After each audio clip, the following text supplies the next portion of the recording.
To most of us, the mere mention of the word incest strikes us and stops us dead in our tracks. It's immediately repulsive to most human beings the world over, and its taboo status reflects this. Incest may not be illegal in every society, but it is, at the very least, socially unacceptable virtually everywhere. But it does still happen today, all around the world. Freud had a lot to say about incest, sometimes going as far as to suggest it was innate, an outgrowth of persons under certain forms of environmental and psychological distress, and this actually may not be too far from the truth. No matter what your thoughts, feelings, intuitions, or gut inclinations about incest, sometimes, in the course of human history, it has been very necessary when mating opportunities were scarce, and it's a very real part of our history as a species. One of the most infamous cases of incest revolves around a group of people from Canada known as the Goler clan, and they remain one of the weirdest and most horrifying examples of the practice in human history. Here are 10 disturbing facts about this incestuous clan, so you can see for yourself. Number 10. Beginnings. The story begins in a place called South Mountain in Nova Scotia, Canada. Today, South Mountain serves as a recreational place for hiking, camping, sports, and many other activities. Go back to the 19th century, and South Mountain was home to the Goler clan. Poor mountain people who very rarely saw outsiders and mainly kept to themselves. This set the stage for the unspeakable crimes which would eventually be uncovered in the 1980s. Inbreeding can have some pretty nasty effects on the offspring of such unions, especially over consecutive generations, and incest was a major part of the background of the Goler clan. As a result, many of the people of the clan suffered physical and mental deficiencies. The reason for this is the way the genes mix. When the DNA of two relatives mix, the chances become greater that recessive genes for various defects or disorders will be expressed, thus causing problems in the offspring. This gets worse over time, and the people of that remote Nova Scotian mountain range were no exception. Number 9. Rural life. The group lived in 2 dilapidated houses and remained off the radar by sticking to a hunter-gatherer lifestyle within their extremely remote territory.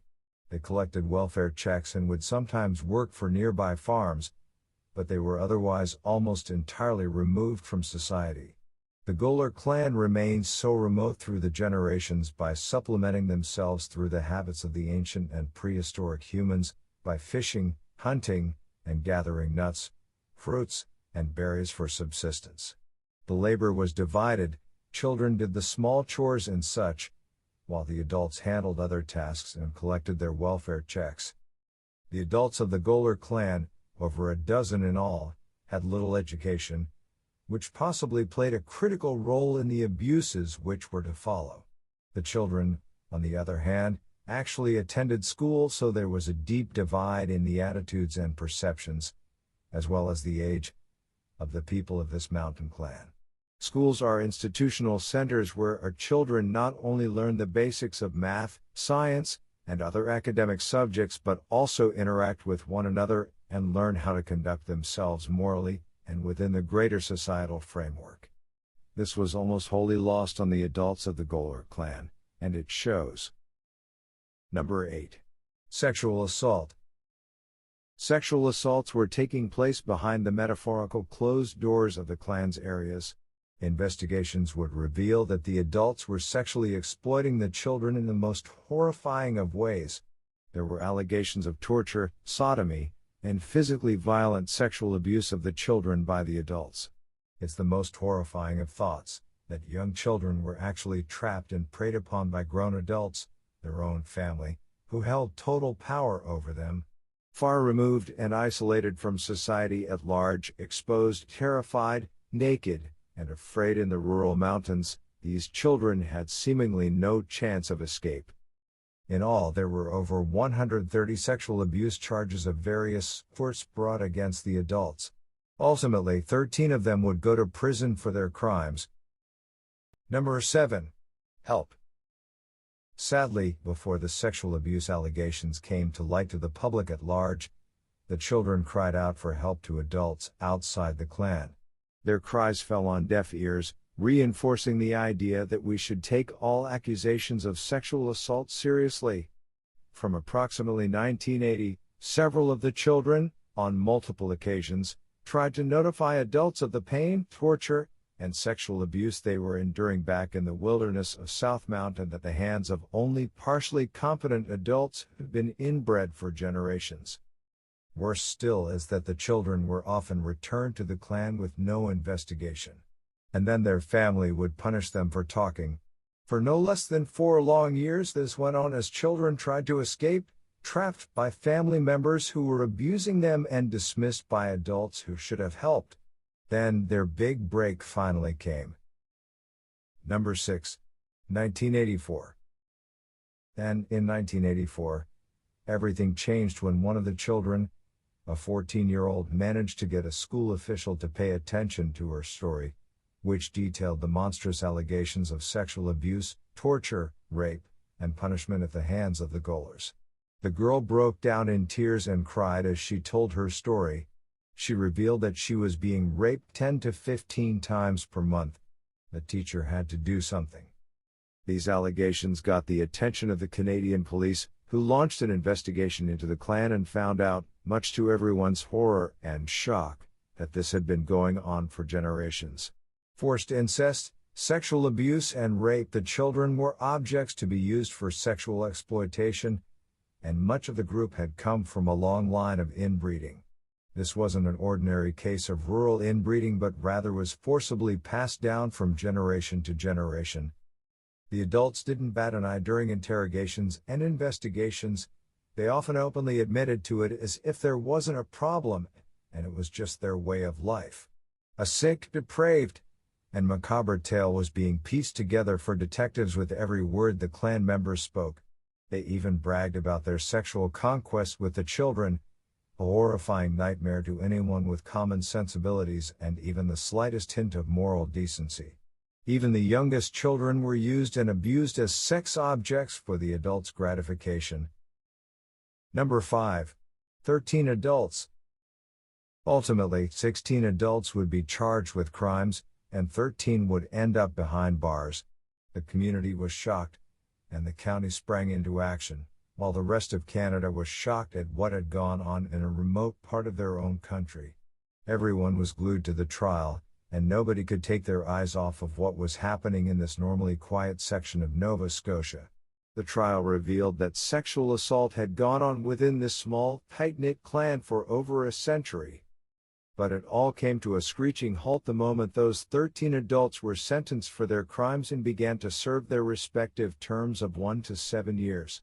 Even further adding to the spectacle were the adults' own mental handicaps, brought by generations of incest. This raises the question, who's to blame? Were the adults just victims carrying out the actions they were taught in their youth? Or does some blame lie squarely with them for not knowing on some level that their actions were inherently wrong? Number 4. Deficiencies. A court psychologist found many members of the Goler clan to be borderline mentally retarded, and some of them, even after their stays in prison, still didn't possess the intellectual capabilities to understand what they'd done wrong. They'd been locked up and had no idea why. This twisted group not only partook in a practice that was hideously taught to the younger generations by the older, but their mental deficiencies got worse and worse as the inbreeding continued. Thankfully, it was stopped when it was. Watch footage of Golers being interviewed, shown in the video above, and you can easily see the mental deficiencies which permeated the family, and it doesn't take long before you realize the tragic effects of inbreeding. Several family members couldn't wrap their limited minds around the idea that they'd done something wrong and often couldn't comprehend the meaning of the word incest. Some believed that the Golers, due to their deficiencies, needed help, not years of punishment. Number 3. Poverty.